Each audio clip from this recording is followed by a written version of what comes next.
Gentlemen, how are we? It is almost Christmas, and the great thing about that is it means it's almost Christmas, and the sad thing about that is it means that fantasy football season is almost over for us in the league. We are through 15 weeks. We have 1 week to go, and it starts tonight in about 2 hours. So apologies for the lateness of this video. As I said last week, sometimes that's just the way that it goes. But we're not here to talk about week 16. We still need to look back, as we always do for Power Rankings videos. And I don't know if I'm going to be able to compete with last week. I feel quite certain that I'm not. So anyway, I will do my best. And as you can see from the background, I am here to bring a little bit of Christmas spirit. And today we're going to talk about gifts. Now, gifts in this context are things that each one of us received in one way or another during the fantasy football season. And not all gifts are created equal, as most of us probably know from our lives, and yet a gift is still a gift. So without further ado, we are going to look at 12 through 1, as always, gifts that we have received this year for fantasy football. Now, Nathan's face has just come up here, obviously, and there are socks on the other side of the screen. Nathan, to my knowledge, didn't actually receive socks, although some of his trades did get a little bit squirrely at the end in terms of conditional picks and whatnot. So, hey, maybe Ryan threw in a pair of socks for him, but I don't think so. The socks here in this case is a little bit of a metaphor. Let me explain for a second. His gift is the curse. Now, the curse has been well documented, and poor Leighton keeps suffering from the curse. The curse being that every time Matt picks him to win in his commissioner's picks, he doesn't. And so by picking Leighton when he played in round 1 against Nathan, it was a gift. It was a gift given to Nathan. And in this case, the gift was kind of like getting socks. It's like, thanks for the socks, but also I can just buy my own socks. And I think, honestly, Nathan could have done this without the curse. Even this past week, while he lost to Pierce, he still beat every other person in the bottom 4. So it probably wouldn't have mattered. I don't think Nathan was losing this year, even though he did a little bit of a fire sale there at the end. Anyway, his gift was the curse. Speaking of Leighton, and apologies for the small lettering here, but his gift was a trade. And his gift was Ryan's desperation for a running back in mid-September. If you cannot read it, that's okay, and my apologies again. He traded away Chuba Hubbard, who's like a top 30 running back this year, and Michael Penix Jr., who is on the IR and frankly far from lighting it up before or after, really. In return, he got Devontae Smith, who's around a top 20 wide receiver, and Drake May, who's a top 5 QB. So Ryan's desperation was a gift to Leighton, and even though he didn't make the playoffs, which is why he stays so low on this list, it was still a gift given to him. We have Rory coming in at number 10 this week. His schedule, or at least the opponents of his schedule, are listed on the left side of your screens there. And as you can see, and as was the same for everyone else, the first 2 opponents that he played are also the last 2 opponents that he plays, and the teams that he doubled up on. Now, if you look closely, and you don't have to look that closely, John and Chris are those 2 teams. Rory somehow managed the schedule, and the record, I should say, that he had while playing the worst 2 other teams in the league twice. He went 1-3 in those matchups. That's crazy. Rory, you were given a gift. You got exactly what you needed for Christmas coming into this fantasy football league, and you wasted it. You just wasted the gift. Anyway, leaves you at number 10. Ryan comes in at number 9, and for obvious reasons, literally was gifted Jahmyr Gibbs from Nathan. Yeah, sure, it was a wager, and he could have lost someone else. No, he was gifted Jahmyr Gibbs. Ryan got the toy that everyone wanted for Christmas, but since then he literally hasn't won a game. So, was it really that good of a toy? Guess not.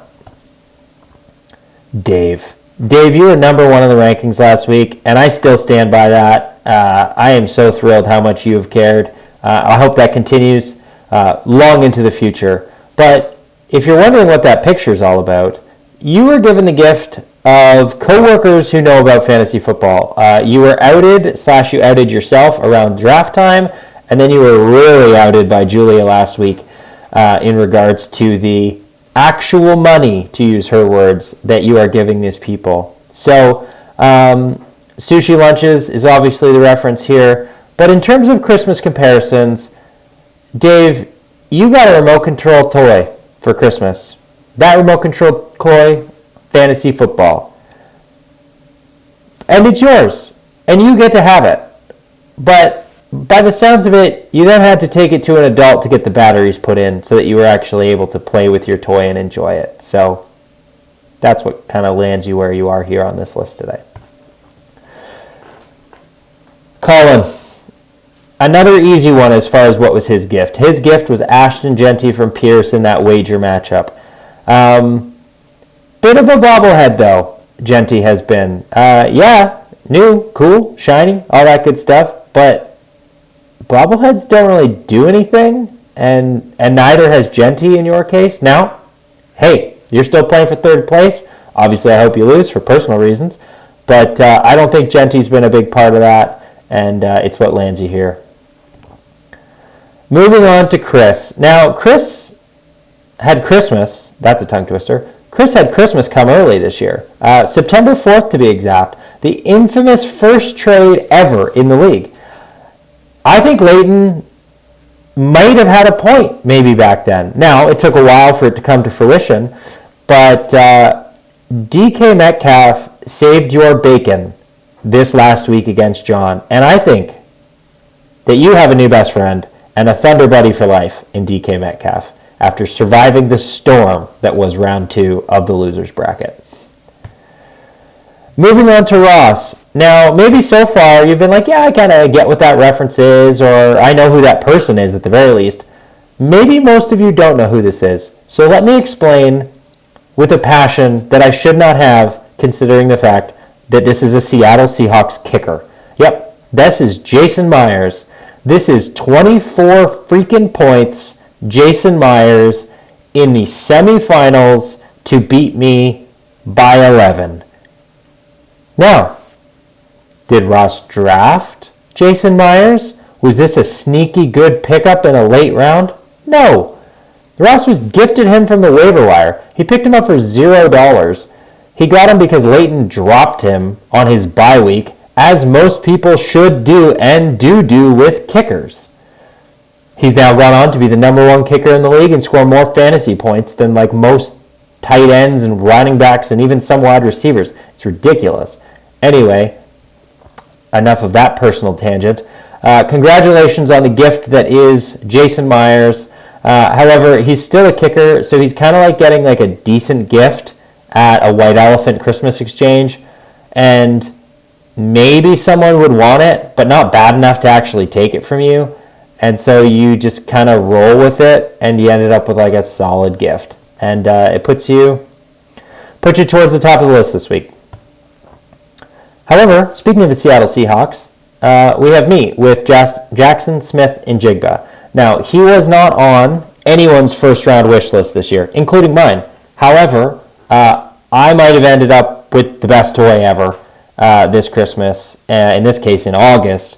He is the number 1 wide receiver in the league. I picked him up 38th overall. He, not single-handedly, but he was a huge part in me knocking off Dark in the quarterfinals. So, yeah, just a great gift. We have another trade that is a gift. I'm going to name this trade Rory's Generosity. Again, if it's too small, my apologies, but I will do my best to explain it.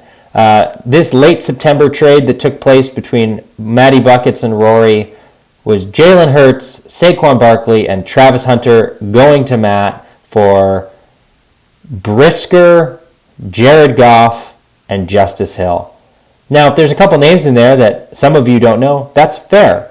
Even as a Baltimore fan, I obviously know who Justice Hill is, but I would have had to search 3 pages through ESPN running back rankings to find him this year. Jared Goff is a small downgrade on Jalen Hurts in terms of fantasy, and obviously Jalen Hurts gave Matt quite the scare a couple weeks ago. But he's a top 6 quarterback. Barkley's a top 10 running back. And Travis Hunter was an absolute cheat code until he went down. And if he still had him, he probably would have blown the rest of us out of the water. He still might win this week. But he definitely would have if Travis Hunter was in the mix. At least I think so. Anyway, Rory's generosity was his gift to Matt this year. Gives him the bronze medal spot. Now, some of you might be thinking, wait a second. I haven't seen John yet. There's no way John won this thing. There's no way that John is the top of the power rankings. And you would be right. John comes in second this week. It is by far the highest spot he's ever been on the power rankings. And one of the benefits to waiting until today to do this video is that I got a chance to talk to John at hockey this morning. And while on the bench, he was excitedly telling me and talking about fantasy football and the bug that he caught in that matchup against Chris. And John, I think, late into the season, got the gift of the joy that is fantasy football. And I wanted him to be rewarded in that, in these power rankings. I hope when January comes around, he does not lose that fantasy football holiday spirit, and he can keep it rolling through the offseason, and we see a totally different John next year. But number 2 in the power rankings, congrats on the silver medal, John, and hopefully you can keep it going. Moving on to number 1, we have Pierce. And Pierce's gift this year is honestly luck. I don't have any other way to explain it. It's absolutely crazy. As you can see from my little graphic there, he is swimming in 2026 draft picks and early ones, in case that wasn't implied well enough, and swimming in luck. Multiple times did a guy just get hurt after Pierce traded him. Don't believe me? Let me explain. Pierce traded away a linebacker to me. I was looking to upgrade at the position. Just a couple rounds. He jumped up from like a 15th to an 11th. Not really that big of a deal. That linebacker did not play a game for me. He went on the IR for the rest of the year 2 days later. Okay, it's a linebacker. It happens. Okay, fair enough. Daniel Jones was traded to Colin from Pierce a week later. And, well, what happened? Daniel Jones goes down with an Achilles injury. He's done. He's done for the year. So again, not massive trades. He jumped up a couple rounds here and there, turned a third into a second and a sixth into a fifth, all that stuff. But how? It doesn't make any sense. On top of the injuries ones, we have him trading off Stephon Diggs to Nathan. He got a 6th round pick out of that. Nathan gets Stephon Diggs in a 14th, so he jumps up 8 rounds. Stephon Diggs, from that point on, did not have anywhere near what he was doing. His last couple weeks combined are like 20 points. So I don't know how he knew to ditch him off, or maybe he just found a sucker in Nathan, but his luck is crazy and massive gift. We'll see what he can do with it next year, or if it's gone, he only got it for 1 year. Maybe someone else is going to get the gift of luck, but for right now, it's definitely Pierce. And yeah, congrats, buddy, number 1 in the rankings. And good luck to everybody this week. Cheers, gentlemen.